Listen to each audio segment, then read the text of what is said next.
Hi guys, welcome back to my YouTube channel Coaching Journey.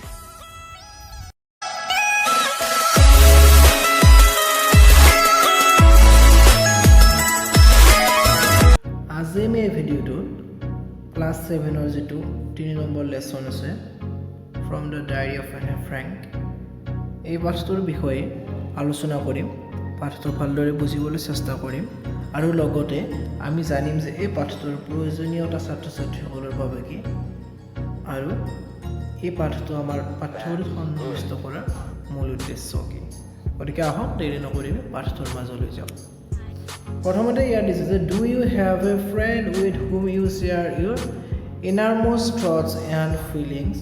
যে কৈছে যে তোমাৰ এনেকুৱা কোনোবা বন্ধু আছে নেকি যাৰ লগত তোমাৰ যেটো মানে কি মনৰ যেটো কথা হেবিলাক আদান প্ৰদান কৰা আৰু লগত do you note down your thoughts in a diary discuss with your friends sitting next to you the advantages and disadvantages of writing a diary ওদিকে ইয়াত কৈছে যে আৰু যে তুমি কিবা তোমাৰ বিভিন্ন ভাবধাৰাবোৰ নোট কৰা নেকি কিছুমান মানে যেনেদৰে নোট কৰে ডায়েৰী মানে আমাৰ দিনপঞ্জী আমাৰ লগৰলিয়াৰ লগত আমাৰ ক্লাছমেটৰ লগত ডিসকাস কৰিব দিছে যে ডায়েৰীৰ এডভান্টেজ কি আছে আৰু ডিসএডভান্টেজ কি আছে now read about a 13 years old girl called Anne Frank whose diary has become a classic a useful piece of writing remaining popular of her test ইয়াত কৈছে যে এতিয়া আমাৰ ইয়াত এটা ডায়েৰী পঢ়িবলৈ পাম ডায়েৰীটো হ'ল এটা 13 বছৰীয়া ছোৱালী এনাৰ ফ্ৰেংক আৰু এই ডায়েৰীটোত কি আছে ইয়াত কেনেকুৱা ধৰণে তাই লিখিছিল আৰু ইয়াৰ দ্বাৰা আমি কেনেকুৱা এটা কি পাম বুলি কৈছে diary has become a classic ইয়াত মানে আমাৰ আগৰ যিখিনি কথা আমি বিভিন্ন ধৰণৰ কথা জানিবলৈ পাম বুলি কৈছে যে কেনেকৈ লিখিছিল বিভিন্ন ধৰণৰ কথা The pastor প্ৰথমতে দিছে যে a 13-year-old girl in Netherlands was given a diary for her birthday on June 12, 1942. 2 days later, she started writing her diary. গতিকে এনে ফ্ৰেংকৰ জন্ম ইয়াত মানে কি নেদাৰলেণ্ডত বুলি কৈছে যদিও একচুৱেলি তেওঁৰ জন্ম হৈছিল জাৰ্মানীত পিছত তেওঁ জাৰ্মানীৰ পৰা নেদাৰলেণ্ডলৈ গুচি আহিছিল গতিকে তেওঁৰ জন্মদিন আছিল 13 বছৰ যেটো জন্মদিনটো আছিল 1942 12 জুনত আৰু সেই জন্মদিনৰ উপহাৰ হিচাপে তেওঁ এটা কি আছিল ডায়েৰী পাইছিল আৰু সেই ডায়েৰীটো তেওঁ উপহাৰ পোৱাৰ 2 দিন পিছৰ পৰা তেওঁ লিখিবলৈ আৰম্ভ কৰিছিল The 13 years old girl was Anne Frank born on June 12, 1929. She has the daughter of Otto H. Frank and her mother was Edith Frank. গতিকে তেওঁৰ জন্ম 1929 হৈছিল 12 জুন তাৰিখে আৰু লগতে তেওঁৰ দেউতাকৰ নাম আছিল Otto H. Frank আৰু মাকৰ নাম আছিল Edith Frank. The world would not have been known had her diary not been published after her death. কৈছে আমাৰ গোটেই বিশ্ববাসীয়ে তেওঁৰ ডায়েৰীটোৰ কথা তেওঁৰ মৃত্যুৰ পিছতে জানিবলৈ পাইছে Anne Frank died in a concentration camp in early March 1945. Her father Otto Frank was the sole member of the family who survived World War II. ইয়াৰ কথাটো হৈছে যে এনা ফ্ৰেংকৰ মৃত্যু হৈছিল 1945 কনচেন্ট্ৰেশ্যন কেম্প মানে এক ধৰণৰ এটা কেম্প আছিল য'ত জাৰ্মানীসকলে কি কৰিছিল ইহুদীসকলক তাত লৈ যায় কিনে তাত মানে মৃত্যুদান দিছিল গতিকে এই কনচেন্ট্ৰেশ্যন কেম্পত 1945ত এনা ফ্ৰেংকৰ মৃত্যু হৈছিল আৰু সেই সময়ত তেওঁৰ মৃত্যু হোৱাৰ আগতে যেটো অটো ফ্ৰেংক বুলি কৈছে তেওঁলোক ইহুদী আছিল কাৰণ জাৰ্মানৰ পৰা পলায়ন কৰি নেদাৰলেণ্ডলৈ আহিছিল আৰু অৱশেষত তাত গম পালে যে তেওঁলোক ইহুদী আৰু তেওঁলোকক মৃত্যু প্ৰদান কৰা আছিল আৰু সেই মৃত্যুৰ কনচেন্ট্ৰেশ্যন কেম্পতে অটো ফ্ৰেংক কিবাকৈ তাৰ পৰা বাচি আহিল আৰু তেওঁৱে এনা ফ্ৰেংকৰ ডায়েৰীটো আমেৰিকাৰ হাতত দিছিল পাব্লিছ কৰিবলৈ এইখিনি আছিল অন্তৰ্ভাগৰ কথা নেক্সট আছে যে thought she had started writing her diary in the summer of 1942 it was never with an intention of creating a record for her experiences during the World War this was a way to pass time friendfully while hiding from the German army 19 underground safe house গতিকে ইয়াত কি কৈছে যে এই যেটো ডায়েৰীটো লিখিছিল তেওঁ 1940 ৰ পৰা লিখা আৰম্ভ কৰিছে এইটো মানে কোনো ধৰণৰ এটা এনেকুৱা ইন্টেনশন নাছিল যে তেওঁ কিবা ওয়াৰ্ল্ড ওয়াৰ 2 ৰ কথা ৰেকৰ্ড কৰিছে এইটো এটা এনেকুৱা হে কথা আছিল যে যেটো তেওঁলোক এটা আন্ডাৰগ্ৰাউণ্ড হিচাপে লুকাই আছিল গতিকে তাইৰ যেটো অকলশৰীয়া তাইৰ যেটো কোনো বন্ধু বান্ধৱী নাছিল বা বন্ধু বান্ধৱী থাকিবলৈ চেষ্টা কৰিছিল যেটো নাছিল তাইৰ যেটো এনে যিখিনি খালী সময় তাই ঘৰত লুকালেগে এই ডায়েৰীটো লিখি পাছ কৰিছিল বুলি কৈছে নেক্সট আছে আমাৰ যে Hannah's voice has reached out across concentration, content generation, and diary is one of the most important document of her trend of the world. At কি কৈছে যে আমাৰ Anna's voice has reached out across contains a generation যেতিয়া another যিটো voice আছিল বা মাত আছিল reach out across continent and generation and her diary is one of most important document for the target of war কৈছে যে তাই যেটো ডায়েৰী আছিল সেই ডায়েৰীটো এটা মানে কন্টেন্ট মানে কি এটা মানে কি প্ৰজাতি বা এটা মানে কি আমাৰ সম্প্ৰদায় অথবা এটা জেনাৰেশ্যনৰ কাৰণে খুব গুৰুত্বপূৰ্ণ আছিল আমি ইয়াত জানিবলৈ পাৰিছো যে একচুয়ালি তাত কি হৈছে তেনেকুৱা ধৰণৰ কথা ইয়াত কৈছে তাৰপিছত আমাৰ সানডে 1942 ইয়াত আমাৰ ডায়েৰীটো দিব আছে Sunday 1942 June 14 January June on Friday 22 January to wake up at 6 o'clock and on wonder it was my birthday but of course I will not allow to get up at the hour so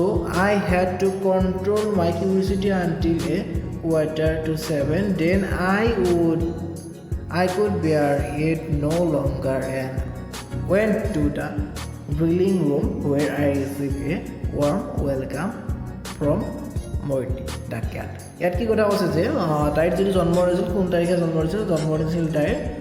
12 June তাৰিখে আৰু জন্মদিনত তাই ৰাতিপুৱা 6টা বজাতে সাৰি পাইছিল যদিও তাই কি কৰা নাছিল তাই কৈছে যে মোৰ যদি কিউৰিচিটি সেই কিউৰিচিটিটো মোৰ ৰাখিব পৰা নাছিল ৰাতিপুৱা 6টা বজাতে উঠি কিনে কিন্তু মই সাৰি পাইছিলোঁ যদিও মই উঠিবলৈ মোৰ কি আছিল তাত মই উঠিব নোৱাৰিছিলোঁ 6টা বজাত গতিকে কি কৰিছিলোঁ মই আৰু 7 বজালৈ শুইছিলোঁ তেনেকৈ কৈছে গতিকে মই যেটা 7 বজালৈ শুইছিলোঁ তাৰপিছত মই কি হ'ল 7 বজাত উঠি আহি কিনে মই মোৰ কি ডাইনিং ৰুমলৈ আহিলোঁ আৰু তাত মই receive A warm welcome from মাই তাইৰ তেখেতসকলৰ যিটো মেকুৰী আছিল সেই মেকুৰীটোৰ নাম আছিল আমৰতি আৰু মানে উষ্ম আদৰণি এটা আছিল আৰু মেকুৰীটোৰ ৰাতিপুৱাৰ ভাগত সেইটো কথা কৈছে next some after 7 I went to mommy and daddy and then to the sitting room under my parents the first to greet me was a possibility and branches of wood then on the table there was a branch of rose a plants and some pianos and more arrived during the day গতিকে তাৰপিছত কি হ'ল 7 বজাৰ পিছত তাই যায় মাক দেউতাকক লগ কৰিলে সিটিং ৰুমত য'ত বহে মহা ৰুমটোত আৰু তাত বিভিন্ন ধৰণৰ প্ৰেজেন্ট পালে আৰু প্ৰেজেন্টবোৰ তাই টেবুলত পালে তাত আমাৰ এটা গোলাপ ফুলৰ এটা থোপ এটা আছিল গছ পুলি আছিল তাত বিভিন্ন ধৰণৰ এনেকুৱা ধৰণৰ গিফ্ট বহুতো গিফ্ট পাইছিল বুলি কৈছে নেক্সট হৈছে যে I got much of things from mommy and daddy and was truly spoiled various friends আৰু মোৰ বন্ধু বান্ধৱীসকলৰ পৰা আমি বিভিন্ন ধৰণৰ কি পাইছিলোঁ মই বস্তু পাইছিলোঁ almost there are things I was give a camera of skirts a party game গতিকে এটা camera of skirts বলা এটা তাই এৰি পাইছিল আৰু গিফ্ট এটা পাইছিল সেইটো এটা গেম আছিল আচলতে লগে ভাগে খেলা lots of sweet chocolates and pizzas a bros tales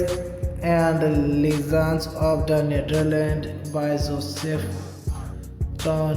Dennis Mountains Holiday the Wizard Book and some money not I buy to made of the grace and regret কৈছে যে তাত তাই বিভিন্ন ধৰণৰ চকলেট পাইছিল সুইট পাইছিল পিজ্জা পাইছিল বিভিন্ন ধৰণৰ খাদ্য কথা পাইছিল আৰু আমাৰ নেদাৰলেণ্ডৰ যিবিলাক লিজেণ্ড আছিল তেওঁলোকৰ বিষয়ে পঢ়িবলৈ পাইছিল আৰু কৈছে যে তাই অলপ পইচা পাইছিল যাৰ পৰা তাই কি কৰিব খুজিছিল এখন কিতাপ কিনিব খুজিছিল আৰু কিতাপখনৰ নাম আছিল কি the maid of the grace and Rome এইখন কিতাপ The lies come to the fact me and we went to school during break. I stood everyone's sweet biscuit and then we had to go back to our lesson. আর কি হল লেসে তাই স্কুললৈ নিব আহিছিল স্কুললৈ দুই কালি কি গ'ল আৰু স্কুললৈ গৈ তাই কি কৰিলে বিভিন্ন মিঠাই দিলে বিস্কুট দিলে তাইৰ লগৰীয়াবোৰক আৰু স্কুলৰ ক্লাছবোৰ কৰিব নট নাও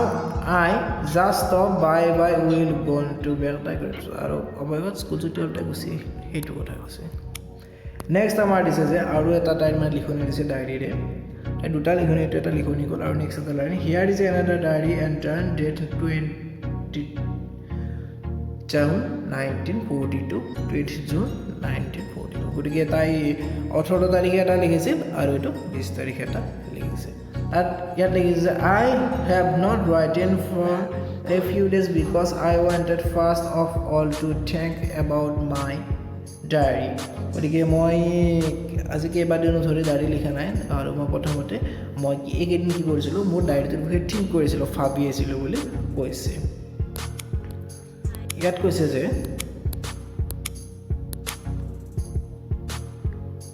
it is an odd idea for someone like me to keep a diary not only because I have ever done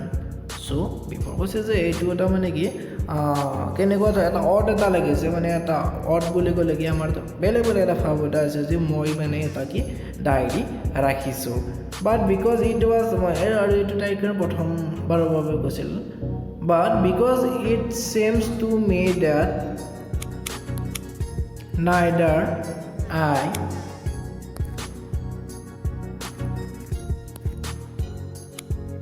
it was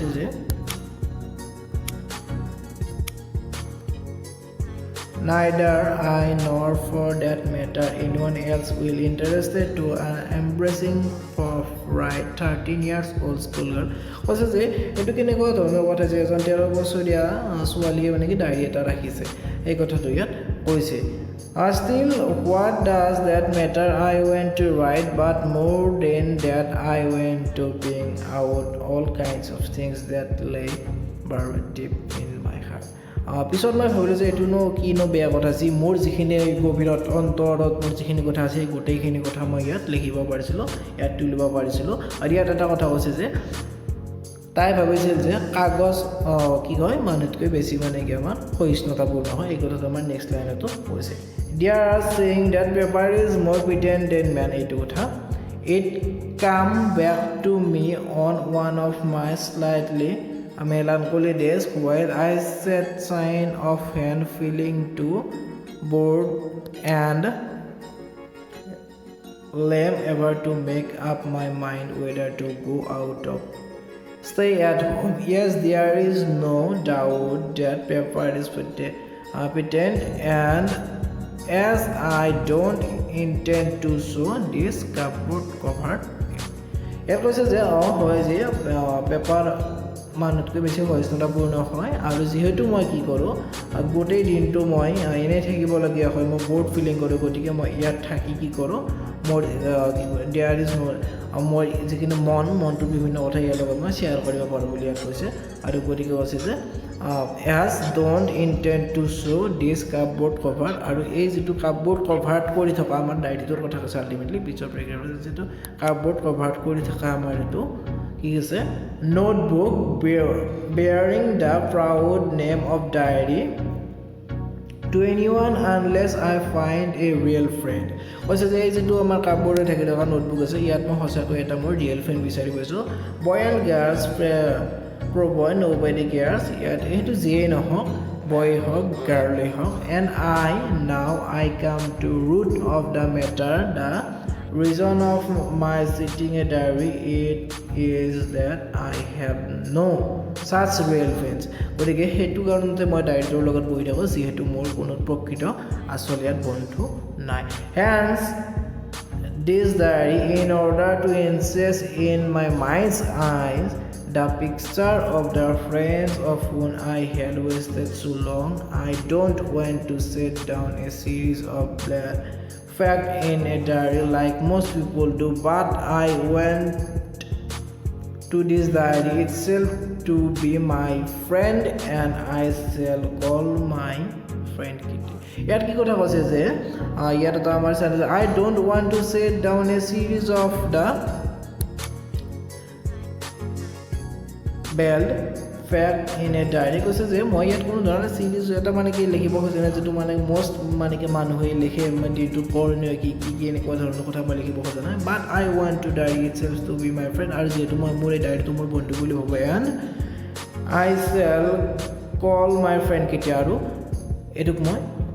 Kitty নাম দিছিল তাই নিজৰ ডায়েৰীটোক ফ্ৰেণ্ড বুলি কৈছিল আৰু এইটো কিটি নাম দিছিল আৰু কি কৰিছিল তাইৰ যিখিনি মানে ফিলিং সেইবোৰ এই ডায়েৰীটোৰ লগত শ্বেয়াৰ কৰিছিল মানে তাত লিখিছিল no one will grasp with I am talking about it a began my letter to Kitty just out of the blue so' ability unwillingly I will started by sketching in brief the story of my life গতিকে কি কৰিছো মই ইয়াতে লিখিছো লিখি কিনে ইয়াত store কৰি ধৰিছো মোৰ জীৱনৰ কাহিনীটো ইয়াত মই দুটামান কথা কৈলাম এনা ফ্ৰেংকৰ কথা মই ইতিমধ্যে ক'লো যে তাইৰ জন্ম জাৰ্মানীত হৈছিল তাত আমাৰ কি কৰিছিল যিটো নাজিসকলৰ যিটো লিডাৰ আছিল হিটলাৰ তেওঁ আমাৰ ইহুদীসকলক বৰ বেয়া পাইছিল গতিকে সেই ভয়তে তেওঁৰ দেউতাক আৰু ফেমিলিটোক লৈ নেদাৰলেণ্ডলৈ আহিছিল আৰু নেদাৰলেণ্ডত অহাৰ কিছুদিন পিছত তাত লুকাই আছিল আৰু গম পালে যে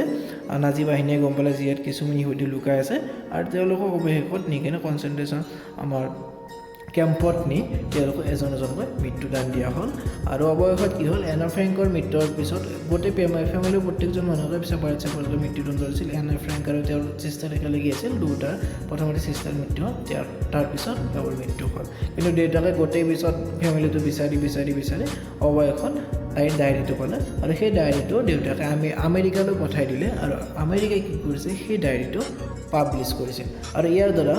আমাৰ তাইৰ জীৱনৰ কাহিনীৰ লগতেও আমি কি পোৱা যায় সেই ৱৰ্ল্ড ৱাৰ টুৰ সময়ত কেনেকুৱা ধৰণৰ বৰ্বৰতা আছিল সেই কথাখিনি আমি গম পাওঁ লগতে আমাৰ এই পাঠটো দিয়াৰ দুটা উদ্দেশ্য প্ৰথম উদ্দেশ্য হ'ল যে আমি কেনেকৈ ডায়েৰী লিখিব লাগে আমাৰ ডায়েৰী এটা কেনেকৈ আমাৰ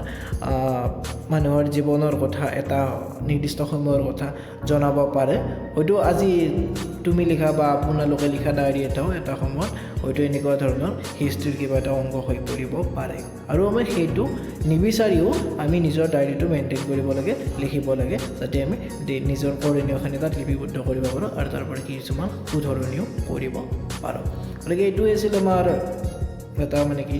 সৰু এটা ষ্টৰী ছাত্ৰ ছাত্ৰীসকলক এইটো জনাবৰ কাৰণে যে কেনেকৈ ডায়েৰী লিখিব লাগে আৰু কিয় ডায়েৰী লিখিব লাগে আৰু ডায়েৰী লিখাৰ প্ৰয়োজনীয়তা কি লগতে ডায়েৰী লিখিবলৈ উৎসাহিত কৰিবলৈহে এই পাঠটো দিয়া হৈছে